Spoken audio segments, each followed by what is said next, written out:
Hello Baburao. चलिए शुरू करते हैं विज्ञान आसान शब्दों में, या यूं कहें बात बातों में। पहला पाठ शुरू करने से पहले चलो आपको आपके पाठों के बारे में थोड़ा सा बताएं। आपकी इस किताब में, जो विज्ञान की किताब है, कुल मिला के 16 पाठ हैं। इन 16 पाठों को हमने बांट दिया है अलग अलग भागों में। जैसे पहले 5 पाठ हैं रासायनिक विज्ञान के, अगले 4 हैं जीव विज्ञान के, फिर अगले भौतिक विज्ञान, या ऐसे बोलें ये केमिस्ट्री के हैं, ये बायोलॉजी के हैं, ये फिजिक्स के हैं। तो जो पहला पाठ है हमारा रासायनिक अभिक्रिया एवं समीकरण, केमिस्ट्री या रासायनिक विज्ञान का है, और आज हम इसी के बारे में बात करते हैं। आप लोगों ने कक्षा 9 में भौतिक परिवर्तन और रासायनिक परिवर्तन के बारे में सुना होगा। एक बार फिर बात कर लेते हैं। पहले बात करते हैं भौतिक परिवर्तन के बारे में। भौतिक परिवर्तन आसान सा इसका उदाहरण है पानी का बर्फ में या बर्फ का भाप में। अगर मान के चलिए ये पानी है हमारे पास, इस पानी को हमने बर्फ में बदल दिया। पानी किस में बदल दिया? बर्फ में। यहाँ पे है पानी, पानी से बन गया बर्फ, और इस बर्फ को फिर हम चाहें वापस तो पानी बना देंगे, बिल्कुल बना देंगे। तो ये वो प्रक्रिया है कि ये पहला पदार्थ दूसरे में बदल जाएगा और दूसरा फिर वापस पहले में बदल जाएगा। तो ये रिवर्सिबल है, तो इसको बोलते हैं भौतिक परिवर्तन। इसके और हैं उदाहरण, जैसे कि लकड़ी काटना। एक लकड़ी का टुकड़ा लेंगे, लकड़ी के टुकड़े काट देंगे, उस टुकड़े को काटेंगे तो फिर भी लकड़ी रहेगी, बदलेगी नहीं। फलों की सलाद बना देंगे, पहले भी फल थे, बाद में ही फल है। तो ये तो भौतिक परिवर्तन होंगे जो आप लोगों ने देखे हैं। कागज फाड़ दिया हमने, पहले भी कागज का टुकड़ा था, बाद में भी कागज का टुकड़ा है। सबसे आसान उदाहरण है पानी वाला। पानी से बर्फ बना सकते हैं, बर्फ से पानी बना सकते हैं, कोई इसमें परिवर्तन ऐसा नहीं हुआ कि वो बदल ना सके, वो वापस बदल सकते हैं। इसके बाद आया फिर रासायनिक परिवर्तन। दूसरे नंबर पे है रासायनिक परिवर्तन। रासायनिक परिवर्तन हमारे आसपास की चीजों की बात करते हैं पहले। ये देखिए आप लोग, यहाँ पे आपके पास है दूध, और इस दूध से हम क्या बना देंगे? दही। ये दूध है, दूध से क्या बना दिया? दही। जब एक बार अगर हमने दूध से दही बनाया खट्टा वट्टा डालने के बाद, क्या हम वापस इसको कर सकते हैं कि भाई इस दही को वापस हम क्या बना दें? दूध बना दें? इम्पॉसिबल, हो ही नहीं सकता। ये नहीं हो सकता, ये हो सकता है ना, कि हम दूध से दही तो बना सकते हैं पर दही से दूध नहीं बना सकते। ये एक रासायनिक प्रक्रिया है ना, इसको हम बोलेंगे रासायनिक परिवर्तन। आगे चलते हैं फिर। ये देखिए इस लोहे में जंग लगा हुआ है, इस लोहे में जंग लगा हुआ है यहाँ पे। तो जो लोहे में जंग लगा है, क्या ये नया लोहा बन सकता है? नहीं बनेगा। एक ही तरफा परिवर्तन है। मतलब ये एक चीज थी हमारे पास, ए मान लेते हैं, तो इससे बी बन जाएगी। ए से बी तो बन गया, लेकिन बी से ए बन जाएगा? बिल्कुल भी नहीं बनेगा। इसको हम बोलते हैं रासायनिक परिवर्तन। तो ये भी, लोहे में जंग लगना भी एक रासायनिक परिवर्तन है। आगे चलते हैं, एक उदाहरण और ले लिया हमने। यह है हमारे शरीर में खाने का पचना। जब हम भोजन लेंगे तो वो इस रूप में होगा भोजन, है ना, देखने में काफी अच्छे लग रहे हैं। और अब जब आपने भोजन ग्रहण किया या भोजन ले लिया, खा लिया, तो सबसे पहले हमारा भोजन पेट में जाएगा, पेट से फिर छोटी आंत में जाएगा। तो यहाँ पे हमारा भोजन पचता है। भोजन पचना, है ना, पचना बोल दें। भोजन जो पचेगा, पचना कैसे होगा? यहाँ पे हमारे इसमें से रस निकलेंगे, कुछ पेट में रस निकलते हैं, कुछ लीवर से निकलेंगे ना, जिनको हम आशय यकृत बोलते हैं, कुछ हमारे छोटी आंत से निकलेंगे। ये रस मिलके भोजन को तोड़ते हैं, पचाते हैं। तो जब ये भोजन पचेगा तो बिल्कुल सरल रूप में हो जाएगा, ऐसा हो जाएगा जैसे पानी। और यहाँ से फिर छोटी आंत से ये कहाँ जाएगा? पचा हुआ भोजन चला जाएगा हमारे रक्त के माध्यम से हमारी कोशिकाओं में। कहाँ जाएगा? हमारी कोशिकाओं में जाएगा। छोटी छोटी कोशिका, पूरे शरीर किसका बना पड़ा? कोशिकाओं का बना पड़ा है। तो जो ये पचा हुआ भोजन है, पचा हुआ भोजन, ये तो बगैर पचा हुआ भोजन है। पका तो है लेकिन पचा नहीं है। इसको हमारा शरीर पचाता है, इसको हमारा शरीर तोड़ता है, बिल्कुल बारीक कर देगा जैसे कि पानी। और उस रूप में वो जाता है कोशिकाओं में, और कोशिकाओं में से कोशिका में जाने के बाद जो भोजन है, भोजन ऑक्सीजन के साथ मिलेगा और हमें मिलेगी ऊर्जा। ये बाद की बात है, डिटेल में बाद में पढ़ेंगे। लेकिन बात चल रही है रासायनिक परिवर्तन की। तो बात ये है कि जो ये खाना हमने खाया और उसको फिर पचा दिया, यहाँ पे पचा हुआ है इस टाइम भोजन, ये पचा हुआ भोजन क्या वापस ऐसा बन जाएगा? बिल्कुल भी नहीं बनेगा। तो ये भी एक उदाहरण है रासायनिक परिवर्तन का। एक और बात कर लेते हैं रासायनिक परिवर्तन की हम। कागज का जलना, कागज है, कोई भी कागज आप लोग देखते हैं, जलने के बाद क्या हम उस कागज को वापस बना सकते हैं? सिंपल वैसा ही कागज सफेद? नहीं बनेगा, बिल्कुल भी नहीं बनेगा, ये राख हो जाएगा। वैसा कागज तो बनने का मतलब ही नहीं है। तो ये जितने भी हमारे रासायनिक परिवर्तन हैं, ये सारे के सारे जो रासायनिक परिवर्तन हैं, रासायनिक परिवर्तन का हम सिंपल सा इस तरह कर लेते हैं कि जो चीज यहाँ पे है, अभी बात की थी, दोबारा कर लेते हैं, ए उससे बनेगा बी। ए से बी तो हो सकता है, ये तो संभव है, लेकिन बी से ए ये संभव नहीं है। ये संभव नहीं है, ये संभव है ए टू बी तो ठीक है, लेकिन भैया बी से ए नहीं आ सकते, वापस नहीं जा सकते आप। जितने भी हमने उदाहरण देखे, लोहे में जंग लग गया तो वापस नहीं हो सकता ठीक, कागज जल गया तो वापस ठीक नहीं हो सकता। अगर हमारा भोजन एक बार पच गया, हमारे शरीर के अंदर पचने के बाद वापस नहीं हो सकता। ये सारे रासायनिक परिवर्तन हैं। इन रासायनिक परिवर्तनों को ही हम बोलते हैं रासायनिक अभिक्रिया। रासायनिक परिवर्तन को इंग्लिश में बोल देते हैं केमिकल चेंज। इसको क्या बोलते हैं इंग्लिश में? Chemical change.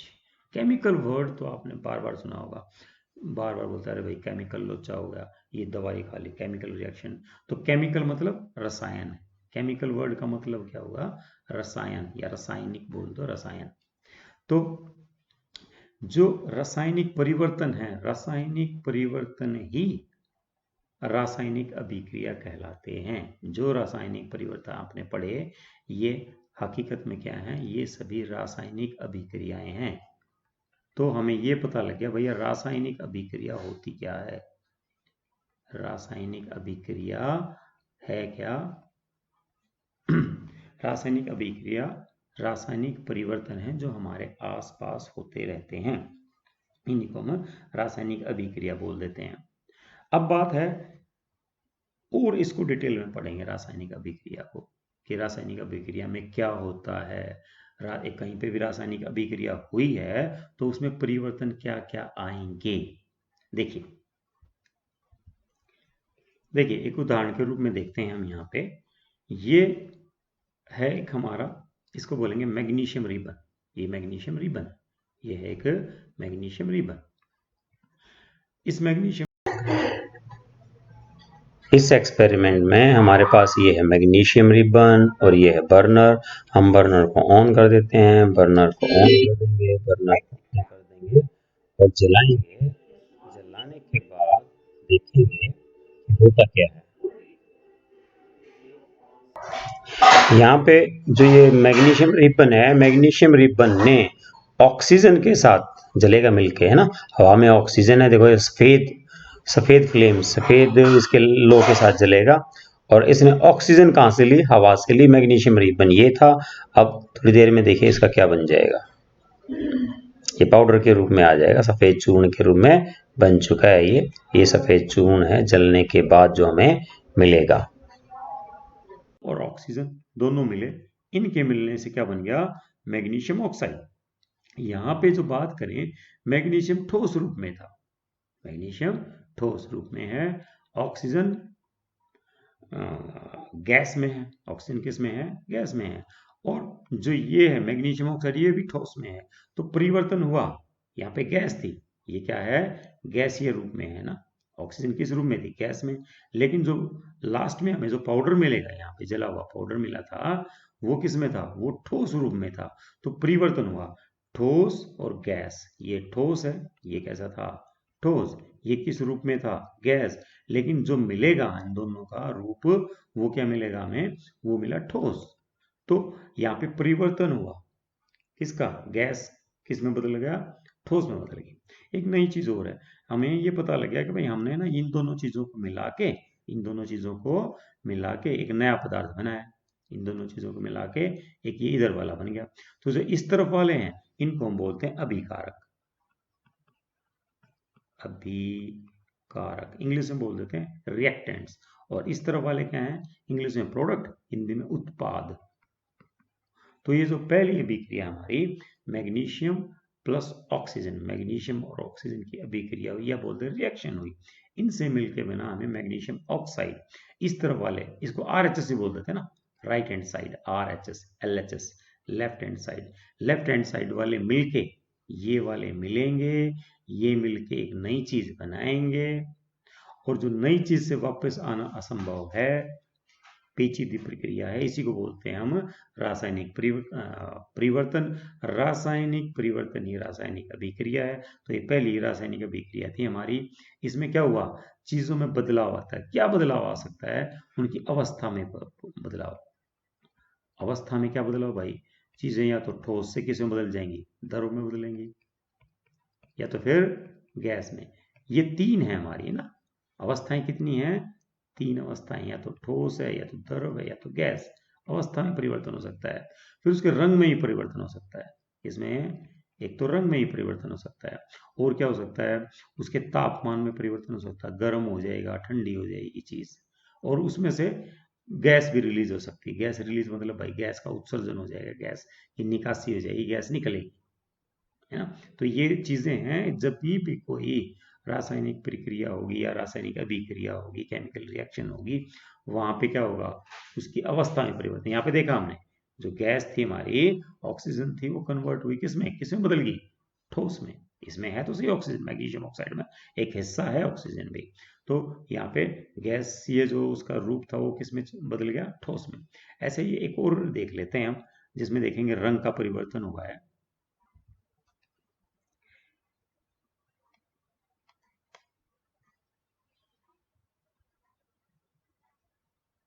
देखिए यहाँ पे हमने दो चीजें लेंगे, दो रसायन ले लेंगे, हमें तो अभी इनसे ज्यादा मतलब है नहीं। दो रसायन ले लिया हमने, एक रसायन ये है हमारे पास, एक रसायन ये है, और एक रसायन और ले लेते हैं दूसरा। दो रसायन लिए, हम ये देख रहे हैं कि जब कोई भी रासायनिक अभिक्रिया थी तो क्या बदलाव आता है। दो रसायन ले लिए। एक बात और है, इन रसायनों को मैंने क्या किया, पानी में घोल लिया। इन रसायनों को पानी में घोलेंगे तो इस तरह का रूप ले लेंगे। ये एक ये है, एक ये दोनों रसायन अलग अलग थे भाई, ये दोनों रसायन अलग अलग हैं, दोनों रसायन। अब इसमें देखो क्या बदलाव आया है यहाँ पे, जैसे ही ये मिक्स हो गए, जैसे ही ये मिले दोनों, ये यहाँ से दोबारा देखते हैं एक बार, ये दो रसायन लिए हमने, ये दो रसायन ऐसे कैसे हुए, ये रसायन थे हमारे पास दो, ये रसायन थे, एक ये रसायन था इधर, एक ये था। जब आप इनको पानी में घोल लेंगे तो ये इस रूप में आ जाएंगे। जैसे हम नमक डालते हैं पानी में, नमक थोड़ी दिखाई देता है, पानी जैसा दिखाई देता है। तो यहाँ पे भी ऐसे हुआ, बिल्कुल ये रसायन इसमें डाल दिया हमने, इसको जलीय घोल बोल देते हैं, घोल के रूप में आ गया जलीय घोल। एक बात और है कि भाई कोई भी चीज हम पानी में मिक्स कर लेते हैं, उसको घोल लेते हैं, तो उसका जलीय घोल हो जाता है। ठीक है, तो इसका जलीय घोल ये भी पानी जैसा, और इसका भी जलीय घोल देखेंगे अब। ठीक है, तो अब ये देखेंगे कि परिवर्तन क्या होगा। अब ये देखेंगे हम इसमें क्या परिवर्तन होगा। देखिए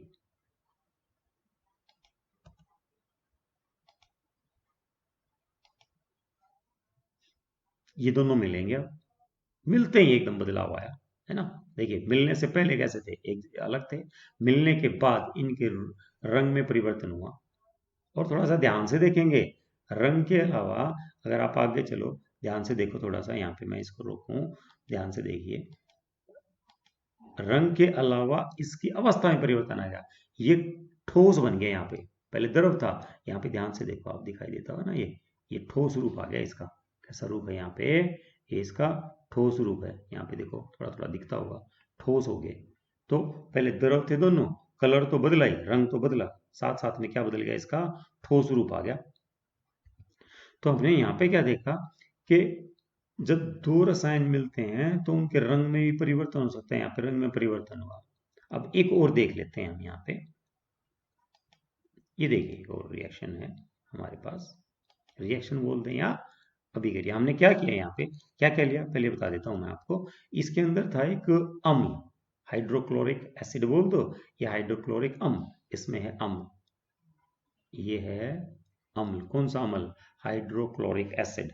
क्या नाम है इसका, हाइड्रोक्लोरिक एसिड। इसको हम इनके सूत्र की जरूरत नहीं, बस याद रखिए एक रसायन था, इस रसायन में हमने दूसरा रसायन मिलाया, दूसरा रसायन नीचे है, हमने डाल दिया जिंक इसमें।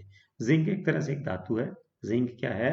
धातु है। जैसे आप लोगों ने एल्यूमिनियम देख लिया, स्टील जैसा, देखने में ऐसा लगेगा जैसे स्टील है ना। जिंक एक धातु है, वो किसमें मिलाया हमने? इसमें एक रसायन है, एक तरह से हमारे लिए तो रसायन है। ये पहला रसायन है ना, हाइड्रोक्लोरिक एसिड है, दूसरा रसायन जिंक है। इन दोनों की अभिक्रिया कर रहे हैं, बस इतना ही अभी तो हमारे लिए।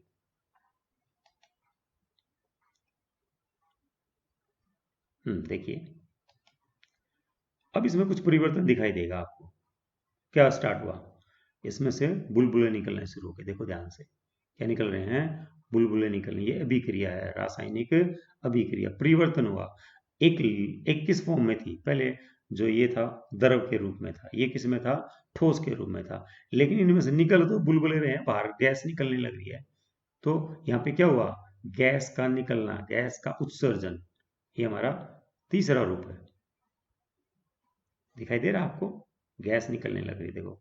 और एक बात और है दूसरी, क्या होगा अगर हम इस पे हाथ लगा के देखें तो ये हल्का सा इसका तापमान ही बढ़ चुका है। पहले इसका तापमान कम था, अब इसका तापमान थोड़ा सा बढ़ चुका है। तापमान में भी परिवर्तन है यहाँ पे।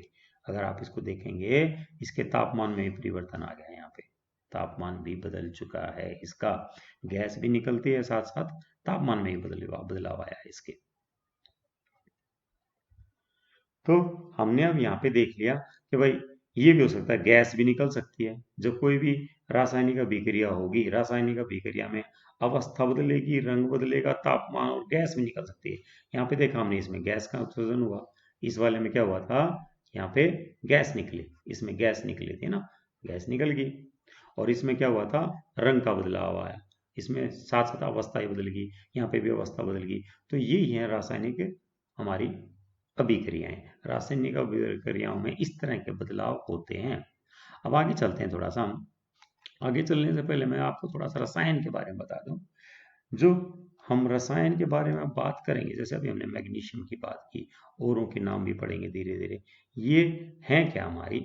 ये आपकी एक आपका पांचवा जो पार्ट है, अभी हमने बात की थी ना पांचवें पार्ट की, जो आपकी किताब में पांचवा पार्ट है, उसमें से लिया है हमने। ये आधुनिक आवर्त सारणी है। इसमें ये जो नाम लिखे पड़े हैं, ये सारे के सारे नाम सभी तत्व के नाम है ना। लगभग 118 के आसपास तत्व हैं। अब जितनी भी हमारी केमिकल रिएक्शन होंगी या रासायनिक अभिक्रिया होंगी, तो जिनके बीच में अभिक्रिया होगी वो कहाँ से उठाएंगे? हम इन्हीं में से उठाएंगे। अभी जैसे हम मैग्नीशियम की बात कर रहे थे, ये देखो आपको मैग्नीशियम यहाँ पे दिखाई देगा, ये रहा मैग्नीशियम। अभी हम ऑक्सीजन की बात कर रहे थे, ऑक्सीजन ये रहा, दिखाई दे रहे हैं मैग्नीशियम। यहाँ पे मैग्नीशियम है, यहाँ पे ऑक्सीजन है। तो सारे के सारे जो तत्व हैं इन्हीं से मिलकर बनेंगे। तो आपको करना क्या चाहिए?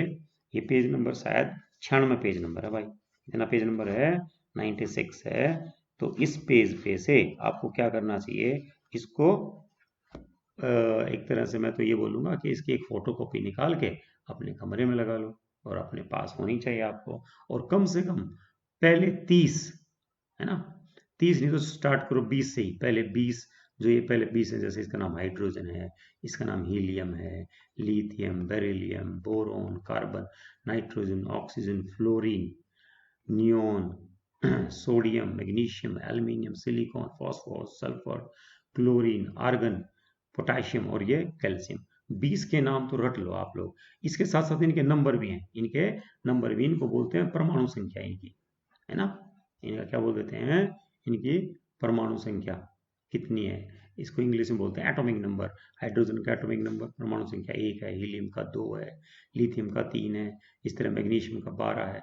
तो अगर आपको थोड़ा सा इसमें अच्छा करना है रसायन विज्ञान में, तो आपको कम से कम ये याद रखनी चाहिए, इसकी जरूरत पड़ती है बार बार, तो इसका ध्यान रखिए। पांचवें पार्ट पे है, 96वें पेज पे है ये, इसी की बात करेंगे हम आगे आगे, ठीक है। इसकी मदद लेंगे बार बार।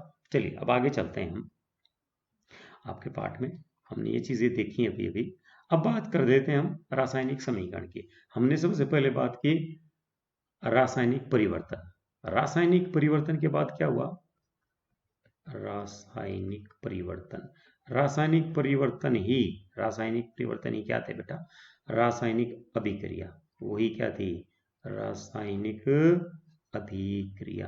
अभिक्रिया अब रासायनिक अभिक्रिया को अगर कोई इस तरह दिखाए आपको लिख के, अगर हम इसको इस रूप में लिखें तो काफी टाइम लग जाता है, लंबा पड़ जाता है लिखना ना। और दूसरी बात ये है, किसी को हिंदी समझ में ना आती हो तो भाई फिर कैसे चलेगा।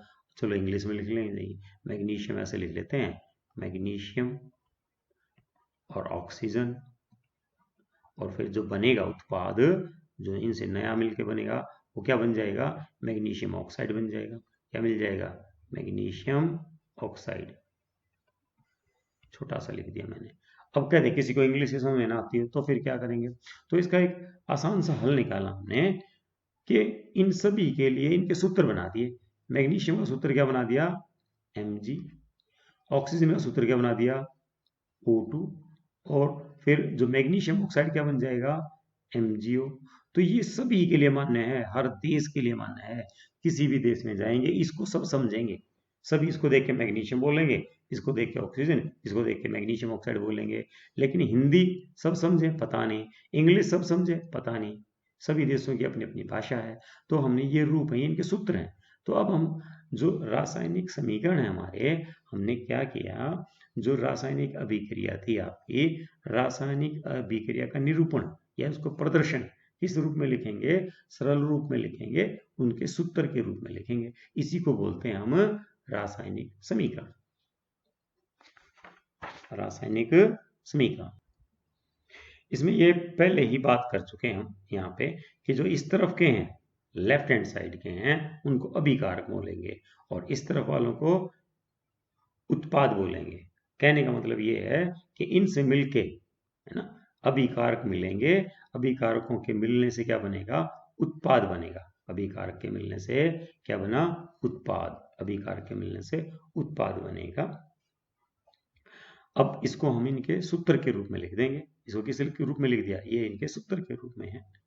ठीक है, अब सूत्र के रूप में तो लिख लिया हमने। अब थोड़ा सा इसके बारे में एक और बात करते हैं। हमने कक्षा 9 में एक पढ़ा था द्रव्यमान के संरक्षण का नियम।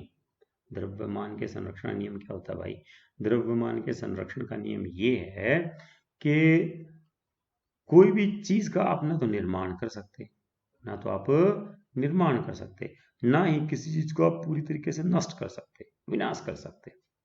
हम करते क्या है, हम सिर्फ क्या करते हैं, एक रूप से दूसरे रूप में बदल देते हैं, बस इतना कर सकते हैं। ना हम बना सकते, ना बिगाड़ सकते। करते क्या है, एक रूप को दूसरे में। मान लो आपके हाथ में पेन है, तो क्या होगा, किसी ने कहीं से प्लास्टिक लिया, कहीं से इंक ली और उसको पेन बना दिया। किसी ने लकड़ी की चेयर बनाई है, तो लकड़ी की चेयर कहीं से लकड़ी लेके आया, तो उन्होंने लकड़ी से चेयर बना दी। आप चेयर को जब वो टूट जाएगी लास्ट में उसको जला देंगे, तो उसके आपने राख बनाई। तो चीजें एक रूप से दूसरे में बदल जाती हैं, लेकिन कोई नई चीज बना नहीं सकता, खत्म नहीं कर सकता। लेकिन अब इसको देखो ध्यान से, इस रासायनिक अभिक्रिया को यहाँ पे अगर आप यहाँ पे देखोगे, इसमें अगर हम परमाणुओं की संख्या की बात करें, मैग्नीशियम का 1 परमाणु है, ऑक्सीजन के 2 परमाणु हैं। तो अगर मैं यहाँ पे बात कर लेते हैं, हम यहाँ पे आगे चलते हैं कि भाई यहाँ पे हमारे मैग्नीशियम ऐसे लिखा था, मैग्नीशियम प्लस ऑक्सीजन, ये सबसे पहली अभिक्रिया आपकी मैग्नीशियम ऑक्साइड। ये इस तरफ के उत्पाद हैं, इस तरफ के क्या नाम था, सॉरी, इस तरफ के अभिकारक हैं। ये क्या है, अभिकारक। और इस तरफ क्या है बेटा, उत्पाद। तो अब इनके परमाणुओं की संख्या गिनो भाई। ये तो है 1 परमाणु, यहाँ पे 2 परमाणु, तो कुल मिलाए कितने हो गए, इस तरफ 3 परमाणु है ना। इस तरफ कितने परमाणु हैं, 3 परमाणु हैं। और इस तरफ की बात करें तो 1 मैग्नीशियम का, 1 ऑक्सीजन का, इस तरफ 2 परमाणु हैं। बता रही समझ में।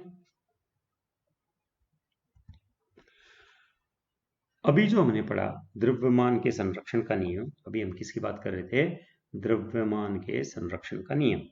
द्रव्यमान के संरक्षण का नियम,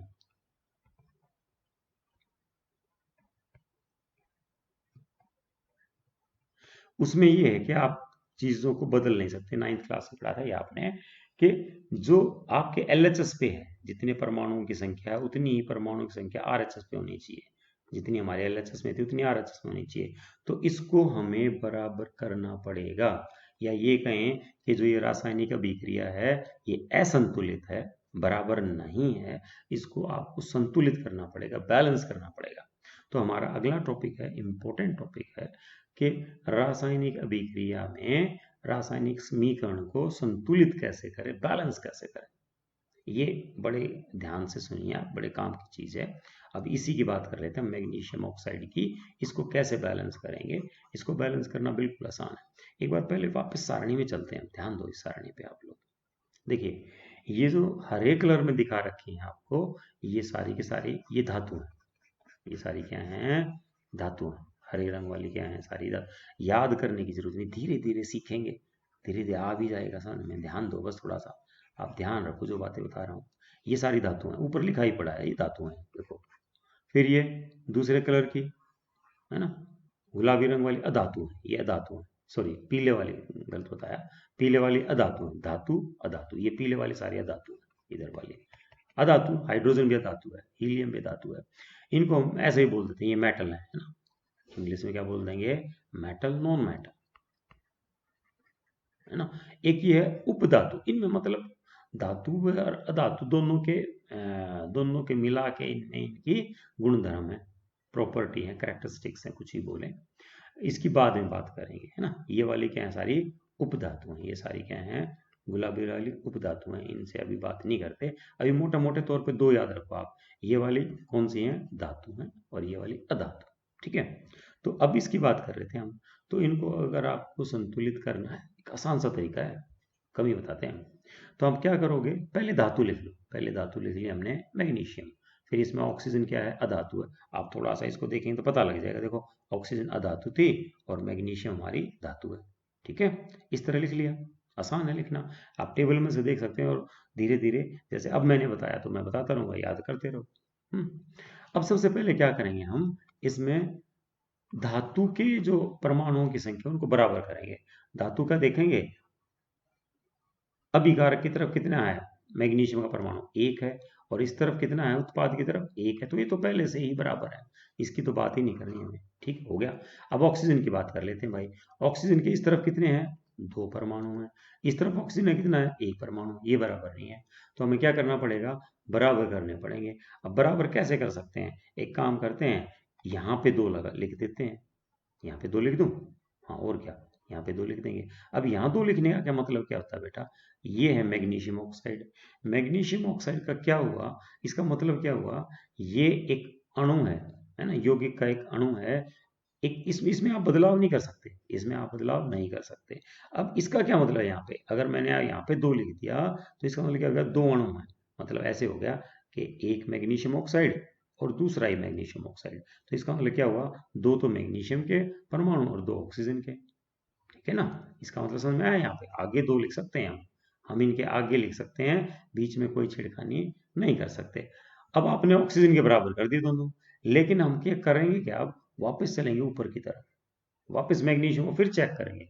भैया इसको तो हो गया, कहीं उसको गड़बड़ तो नहीं होगी। देखते हैं मैग्नीशियम का कितना है, एक परमाणु है, ठीक है। यहाँ पे मैग्नीशियम कितने हो गए, दो, फिर गलत हो गया ये तो, है ना। तो अब क्या करोगे, आप मैग्नीशियम के बराबर कर देते हैं। अब इसके लिए क्या किया हमने, यहाँ पे दो लिख दिया। अब फिर दोबारा चेक करते हैं, है ना। मैग्नीशियम के दो, हाँ ठीक है। ऑक्सीजन के दो, हाँ ठीक है। ऑक्सीजन के भी दो, यहाँ पे भी ऑक्सीजन के दो है। ये समझ में आया ना कैसे लिखा। मैग्नीशियम ऑक्साइड मतलब दो बार मैग्नीशियम ऑक्साइड है ना। मैग्नीशियम ऑक्साइड और मैग्नीशियम, इनको दोनों को जोड़ देंगे तो ये हो जाएगा to twice of magna, double हो जाएगा मैग्नीशियम ऑक्साइड का। पता है समझ में, ये इस तरह हो गया ये समीकरण। ये कोई इसका कोई खास तरीका नहीं है, इसको बोलते हैं हिट एंड ट्रायल। मतलब आप कोशिश करते रहो, है ना, जब तक तीर निशाने पर ना लगे तब तक मारते रहो। हिट एंड ट्रायल मेथड है, और आसान तरीका मैंने बता दिया। पहले धातु को करेंगे, उसके बाद अधातु को करेंगे, और उसके बाद सबसे लास्ट में करते हैं हाइड्रोजन को। और मोस्टली हमारा मतलब जो सामना होगा किससे होगा, कुछ धातु मिलेंगी कुछ अधातु मिलेंगी। तो अधातुओं में हाइड्रोजन और ऑक्सीजन सबसे लास्ट में लिखेंगे, हाइड्रोजन सबसे लास्ट में लिखेंगे, उससे पहले ऑक्सीजन। अगर कुछ और होती, क्लोरीन वगैरह आगे आएंगे तो वो यहाँ पे लिख लेंगे, लेकिन धातु सबसे पहले लिखेंगे, हाइड्रोजन सबसे लास्ट में, उससे पहले जैसे जैसे आएंगे हमें बात कर लेते हैं। अभी आ जाएगी, ये पहली हुई हमारी। अब आगे बात कर लेते हैं अगली की। ये देखिए, ये आपकी बुक में दे रखा है एक, यहाँ पे जिंक और सल्फ्यूरिक एसिड, एसिड कहते हैं या अम्ल कहते हैं, जिंक और सल्फ्यूरिक एसिड, इन संतुलित करते हैं इसको। ये समीकरण जो दिए हैं इनको संतुलित करने की कोशिश करते हैं हम। यहाँ पे भी उसी तरीके से देख लें हम, ये तो हो गया हमारा अभिकारक, है ना, ये तो है अभिकारक, और इस तरफ हो जाएगा हमारा उत्पाद, इस तरफ हो जाएगा हमारा उत्पाद। अगर इनकी संख्या देखें हम, जिंक कितना भैया, जिंक एक परमाणु है। चलो जिंक की तो बात बन गई। वैसे भी मैंने ये बताया था पहले, क्या देखोगे आप, धातु, यहाँ पे जिंक धातु है, यहाँ पे क्या है, जिंक धातु है। कैसे पता लग गया भाई, जिंक इसमें से देख लेंगे। जिंक कहाँ देखेंगे हम, इसमें सारी चीजें याद करने की जरूरत है नहीं। देखिए ये है जिंक, यहाँ पे दिखाई दी, एक्चुअली मुझे भी दिखाई नहीं दी, हाँ ये रही 30 नंबर पे ना, इसका परमाणु संख्या 30 है जिंक। तो जिंक किस में है, धातु में है। जिंक किस में है, धातु में है। यहाँ पे देखिए तो धातु पहले लिख लिए, फिर धातु के बाद क्या आ जाएगा, इसमें धातु एक ही है, फिर सल्फर है अधातु, एस एस क्या होता है, सल्फर अधातु, फिर ऑक्सीजन और सबसे आखिरी में हाइड्रोजन, ऐसे लिखेंगे हम। तो जिंक दोनों तरफ एक एक है, LHS में भी एक है जिंक और RHS, मतलब अभिकारक में भी एक और उत्पाद में भी एक। तो ये तो हो गया भाई। फिर सल्फर देखते हैं, सल्फर के कितने परमाणु हैं, एक। सल्फर का कितना परमाणु है, ये भी बराबर है। ऑक्सीजन के कितने परमाणु, ध्यान दो, 4। ऑक्सीजन के कितने, दोनों तरफ बराबर है ये तो। हाइड्रोजन के कितने हैं भैया, हाइड्रोजन के 2, हाइड्रोजन के 2। तो इसमें तो क्या हो गया, सारी चीज पहले से ही बराबर है। इसमें तो पूरी के पूरी अभिक्रिया में क्या है, रासायनिक अभिक्रिया में या केमिकल रिएक्शन में, ये तो पहले से ही इसमें बराबर है सब, ये तो पहले से ही संतुलित है। एक और आ गया हमारे पास, ये देख लेते हैं हम, ठीक है।